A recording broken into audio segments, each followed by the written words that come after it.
real. So since you've last been on, you've started Spilled Ink. Oh, yeah. Congratulations, by the way. Thank How's that you. going? Yeah. It's been going really good. Yeah? We've been really enjoying it so far, especially Yeah. Ditus. Hell yeah. I can't remember. How long did you have this idea like planned out and wanted to do it? I think for like a solid year, Right. we had the idea, but we weren't sure how we wanted to go about it. And Right. I know the first like pilot episode we tried to record, it was with like the help of like Geeks Plus staff. Yeah. But the problem was like, it was really uncomfortable because it's just like people like waiting for you to finish drawing. Yeah. And like they weren't rushing us or anything, but you kind of Right, get right. that feeling of like, if You're I being take too watched. long, Yeah. we're wasting their time. Right. So then Ditus was like, I can't do this. We need and also it's just hard to like have a comfortable conversation if there's Right. other people in the room. Yeah. So we ended up changing it to like, okay, it's just us. It's hand cam. Yeah. And it's just us like having a conversation while we draw. And it's been really good so far. I mean, you basically just made a podcast, but you can like draw at the same time. Yeah. And you realize, I think doing more scripted, highly intense videos to doing more chilled videos like that, you kind of like, the one thing I really, really appreciate is, and I talked to Ditus about this, the one thing I really appreciate is knowing how long a session will be for work. Yeah. Like, you know, sometimes you're making a video and you're like, this could take anywhere between 1 week and 6 months. 6 months. I don't know, you know, depending on how creative I'm feeling on the day.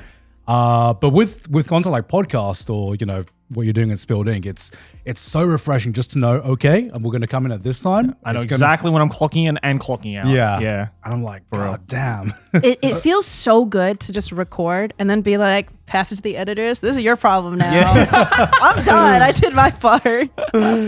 You guys are working on a manga, right?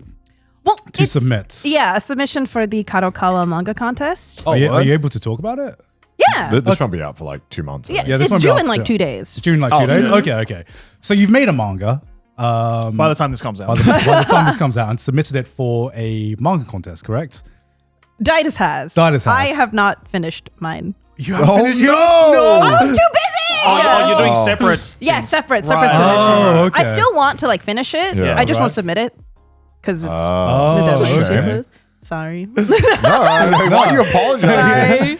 Sorry. But Ditus has pretty much finished his. It's like 21 pages and it looks really good. Yeah. Oh, Fuck shit. yeah. Okay. Damn, I'm excited to see. So how far did you get in yours then? I got to like the sketching. You got to the sketching? I have not inked it though.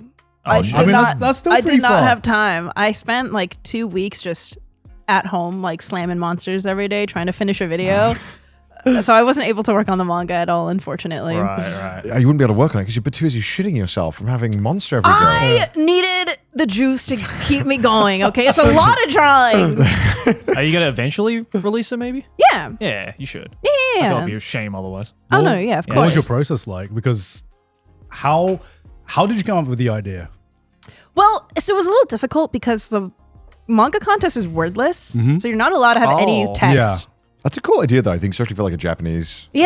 Yeah, competition yeah. where you can have a lot of people from different parts of the world enter. Yeah, for sure. Yeah. Yeah, because I believe this competition is literally for international artists Oh, I didn't know that. international people to submit to. That's why they make it wordless. So it really Interesting. much relies on your Visual ability storytelling. to, tell a story visually. But yeah, like you were saying, you had to come up with a story without saying any words. Yeah, Is which that is correct? surprisingly very difficult. Oh, I bet. Yeah. Can I ask what genre is it? I think I guess for both of ours, it's kind of fantasy, Right. Okay. which is difficult because it's like you have to do world building, but Yeah. it's all entirely visual. Yeah, Right. right. Oh.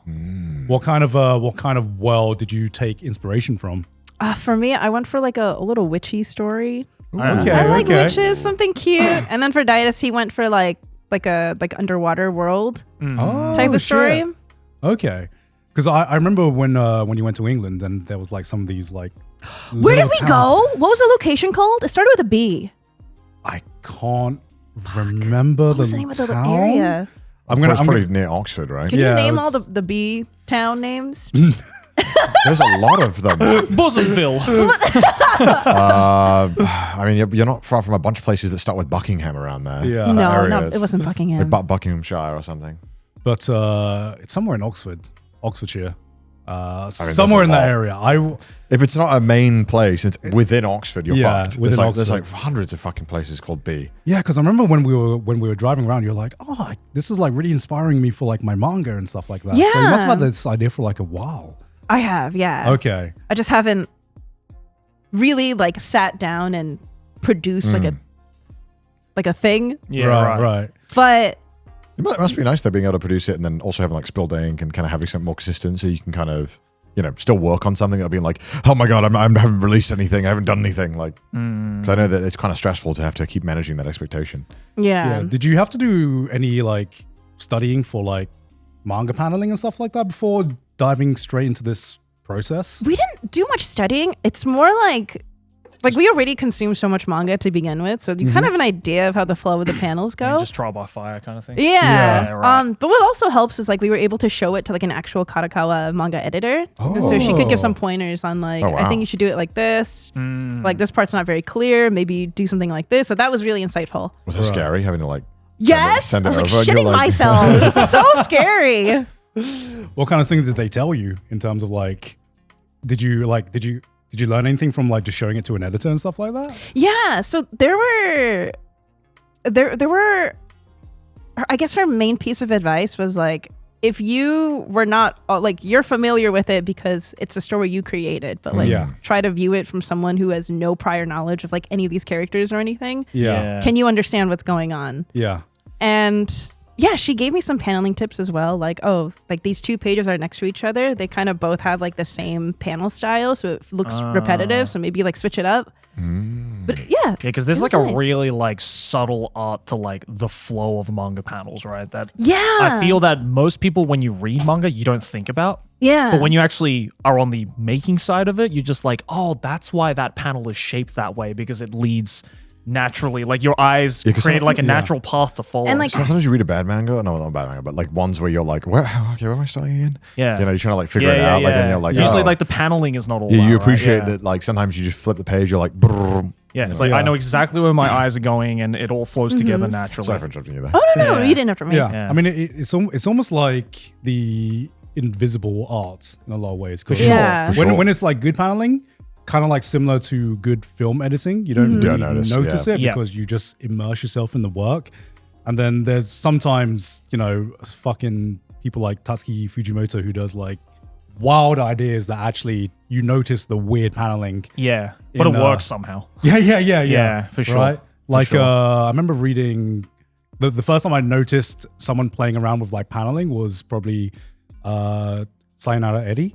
Yeah. remember that? The iPhone. Yeah, the one? iPhone Yeah. thing. Yeah. That's so fucking cool. I was like, damn. Have you this- read Goodbye Eri? I have not. It's a one shot that Fujimoto Tatsuki, the creator of Chainsaw Man, made. And the first half of the manga, all the paneling is the same size, and it's the aspect ratio of an iPhone, because all of the panels are being shown from the perspective of someone filming on an iPhone. Oh, that's And really so creative. there are panels where it's like, you know, it shows like a person in the middle of the screen, you know, talking or whatever, and then the next screen will look like a blurred movement of someone moving a phone. So the entire time you're watching, you're like, oh, this is taking place on iPhone video. And it's never explained that what you're looking at is being viewed on an iPhone video, but the way he's paneled it is like instantly you're like, oh, this is on an iPhone. Wait, that's awesome. What is it called? Goodbye Eri. Goodbye, Ari. Yeah, I'll check it really, out. really good one shot. And it's only like 100 pages or something It's like like that? 150. emotional. Yeah. Yeah. It's 100. Really? It's, It's oh, it's emotional. amazing. It's one of the best one shots I've ever read. Yeah. It's good though. Really, really Very, good. very good. Yeah. I'll have to read it. You can read it in like half an hour. It's Oh, super okay, short. perfect. Yeah. Yeah, these boys made me read it. You liked it? Yeah, I enjoyed Yeah, it. 200, that's 200 good. 200 pages. It's very, I did get very emotional though. It's very sad. It is, yeah. Have you learned a lot from doing Spilled Ink? Because I guess unintentionally you have to do like a lot of different drawing challenges, like learning Yeah. different art styles Well, and different equipment. That's one of the nice things about Spilled Ink is that the whole point of the channel is like we are learning traditional art again. Yeah. So I like that there isn't really a pressure to like be at good. it. Yeah. Yeah, there's no, because like we're not like a tutorial art channel. Like let me show you the right way to paint, Yeah. because like we don't know what we're doing. Just fuck up. Yeah, and that's just part of the fun. Yeah. And it's nice because like our viewers also get to see us kind of like struggle with Yeah. mediums maybe they're more familiar with. Right. That's cool though. Yeah. And I'm sure like, cause like, I swear every time I see you, I know when you have a deadline because I don't see you for like weeks. No, people know if I'm grinding, they just don't hear from me for like a while. You'll just disappear and then you'll like emerge and you'll be like a social butterfly for like a few weeks and then like the deadline creeps up again. Yeah, and I'm like, then I need to go to my back to the hole. cave. Goodbye. Actually, building has made me faster with drawing. Really? I think because one of the things that we had to learn with traditional art is that you don't have Control Z. So you you have to draw with more intention with like your lines. And I think when I moved back over to digital to work on like a video, my lines are just faster. Right. And I'm not Control Zing as much as I used to. So like this past video that I uploaded, which was like the American Food Takes video, it was like at least like 300 drawings. Right. And normally for those conversation type of videos, I need like at least 2 weeks to finish drawing everything. Yeah. But I was able to knock it out in like a week and a half. Oh, damn. I think also Monster might have fucking played a part. Your heart rate was like 200 the entire time. I definitely not the healthiest. I don't recommend this for anybody, by the way. I don't recommend it. I'm just saying, like, I was very impressed with myself. Like, wow, I got so many drawings. It's crazy. It's like an absurd amount of work. Yeah. Yeah. It's. I mean, I think it's lost on people a lot of times, me included. Please look after your sleep schedule. No, of course. Like, every time I Of course, like you do. Don't fucking say of course. No, they're fun to work on, but like, I wish I could make more of those like conversation videos because people really like them. Yeah. But they take so much work. it takes so much work. It hurts. Because how long was the original audio for that video? An hour and a half. God. But also, I had to, because people wanted the full version. Yeah. I had to cut it down. I heard Sydney got unhinged in the recording. It was, most of what I had to cut out was just Sydney.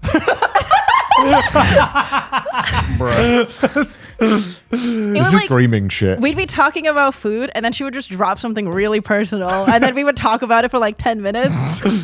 Sydney will do that.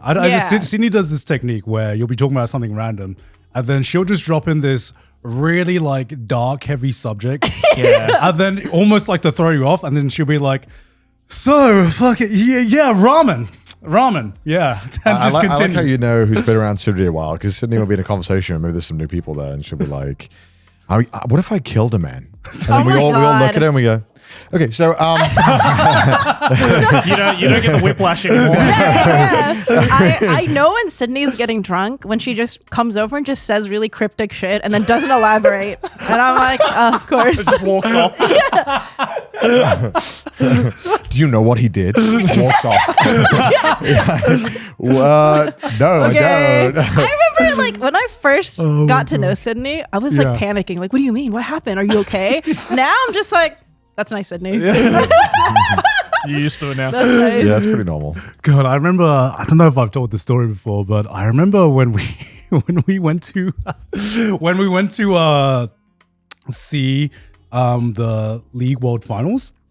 So I remember we all went. It was me, you, Connor, and Didus, and we went to the Riot after party, and that's where we met Cadril for the first time. Yeah. Who is a very, very one of the biggest League nice streamers boy. right now, and very, very nice guy.